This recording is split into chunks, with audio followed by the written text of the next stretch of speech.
Hey, what's up guys? It's your favorite Mike. Thanks for watching this video, which is how to make animated backgrounds just like you see for Lo-Fi Geek or Lo-Fi Girl or all those Lo-Fi playlists and you know, all the live streams and all that good stuff. We see those animated backgrounds. So let me show you what I have done here. All you got to do using some AI image generation software is to generate yourself a nice background like I've done here, which is just this nice garden with the clouds and the roses and the cherry trees and got the fire over there. And then what you just start doing is go into CapCut, right? Duplicate the background like I just did there and go over to this mask tool where you can use a mask and choose a shape, and you can basically select any object, right? So let's select this tree here, and then what you can do is feather it so that it will be smooth.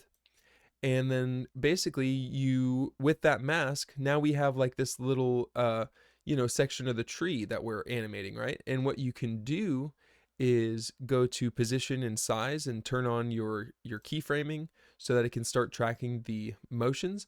And so we'll leave it there for the first frame, and then let's just say halfway through, what we wanted to have done is have the tree move over a little bit to the side and also rotate a little bit, right? And also maybe grow a little bit, right?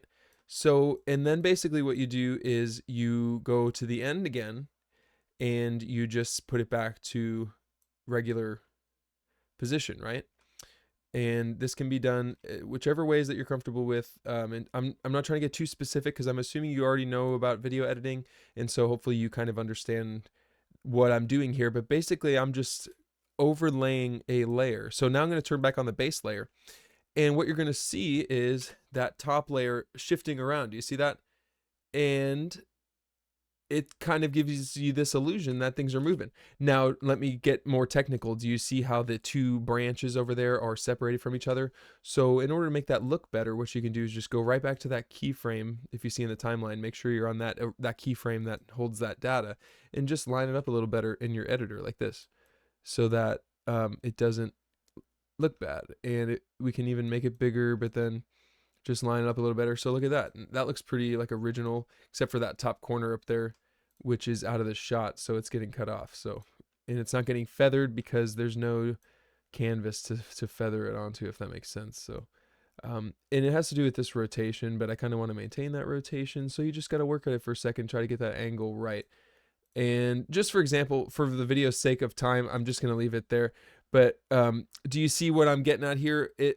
And so now what I'm going to do, because I just threw that tree together just for this video, so I'm going to delete it. But I'm going to show you my animation that I spent more personal time on, and I'm going to show you, like, for example, these cloud layers. And as you see, I just had them move, I had them rotate, I had them grow in size, and they are, if you can see those, they're shifting around the screen. So that turned out pretty cool, I thought. And then they fade away at the end, therefore allowing for a loop where in the beginning they're also faded away. So fade into them so that in the very beginning there's no clouds, so therefore the loop can be clean. And then also at the end, no clouds, therefore the loop can be clean. And you have to remember that rule for every layer that you do. Now here's where the fun began for me, is where I opened up Stable Diffusion and I was able to generate a GIF of a fire burning, okay, by using Animate Diff, which is an amazing new Stable Diffusion image generation animator, which outputs GIFs instantly using a motion model, which is like insane to me. And I'm like grateful to be using it, and anybody can use it. It's just the fact that I came across it, and maybe I should do a tutorial on that if y'all are interested. But anyway, I'm trying to hide this, but check this out. So here's the GIF that it was able to output, and then I simply masked around it just like we did earlier. So here it is. It's a square GIF, and I literally generated this right out of Stable Diffusion. It's a looping fire GIF, right? I was like, oh my gosh, like you know what I mean? This was not a pre-made asset. It maybe, you know, trained on pre-made assets, but the fact that it could just pop out. So what I did was just throw it right back there in the background, and you know, it kind of worked well, because if you go to like opacity, check this out. That was the original one. See that there's that original fire. And then what I had done was, see, we faded in, and so yeah, there's that fire. And actually now the rule for this layer, actually it doesn't actually have to fade in and out, ironically, because actually it stays in the scene the whole time, so in this case. And so, yeah, it just kind of chills back there, and look at that, it's animated. And I was like, oh my gosh. So I think probably, you know, a good part of this tutorial could be that animate part for fires and animals like a cat's tail and things like that. We'll make a different tutorial for that though, because it really is kind of too in-depth to fit into here. So you totally don't need GIFs though to make this work. And also you can use other people's GIFs as well. Just look for free GIF places and use the same exact method of dropping in GIFs with a mask. So with that said, I'm going to zoom right along, and I'm going to hide the original background again. But what I'm going to do is show a couple more layers here. So we got the trees that come up and they wobble around on the scene. See that? And then we have a little rose bush over there, and we have like another rose bush, and then we have the clouds. So this is what everything looks like moving around without the actual background layer to hide it. Oh, and you can't see the clouds because they have a type of blending mode on them called soft light, which requires color underneath it in order for it to work. So when I turn on the background layer, there are the clouds, by the way. But anyway, so now the really fun part was doing the character. So I chose to do the typical hot female character. So I actually generated her straight out of Stable Diffusion once again.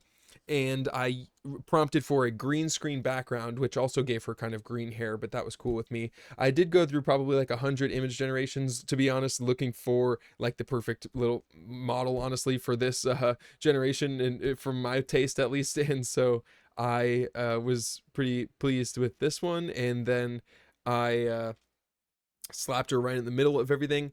And then the first thing I did, like, you have to have the breathing animation, right? Like, why not? So here's what I did. I just have a keyframe where she got taller and wider, and then a few later she gets once again shorter and thinner, and then just repeat that. So you see that? And then the next step is the body parts and the hair that are moving. So let me show you those layers. So we have 4 layers of those ones, and then we have a layer for the eyes. Oh yeah, that was a cool one. I did the eyes blinking. That was cool. So basically what I did was I ran the same image through Stable Diffusion again, but I changed her eyes and prompted for eyes closed, and I ran through a bunch until I found a perfect eyes closed image. And then all I did was mask it over it and then do the opacity on a keyframe. So actually it just simply fades in to her eyes being closed, and then they fade out again. So this works if the, you know, while it's just, it's so quick, like it's fine, it looks good. There's no need to go crazy about everything. And then yeah, with that said, she blinks twice, and then of course we got the breast movement. So I just have the breast layer here, and just to show you how I did that. In the lips, so basically same kind of principle as the body, it just gets wider and then basically thinner, so it just kind of simulates movement. And then yeah, hard to focus, right? So the keyframes fill in all the blanks in between, so you really only have to set up a few keyframes for every layer, so it's really not that much work. And when you think about that, and then yeah, with that said, then the next thing I did that was really cool, and this is a CapCut feature. Well, first I actually did these two, the vignette black, just because it looks like nicer to me. And then here's what I did: CapCut effects. So like this one called Play Pendulum, which gives the scene a little bit of wobble, the whole entire video rather. So I love that feature. And then Luminance gives you this really nice filter for brightness and luminance in general. And then there's Smog, which gives you some scene smoke as well on top of everything. And then these petals falling was one that I couldn't resist because the cherry trees in the background. So when you put it all together, this was the final result. And this took me like less than an hour probably.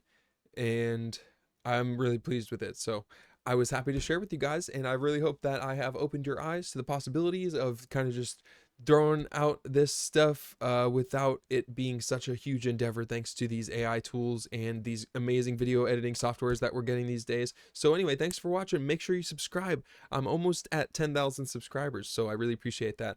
And if you're watching this in the future when I have hit millions of subscribers, that's freaking awesome. I love you guys. Thank you for supporting my videos. But anyway, all right, talk to you later. Peace.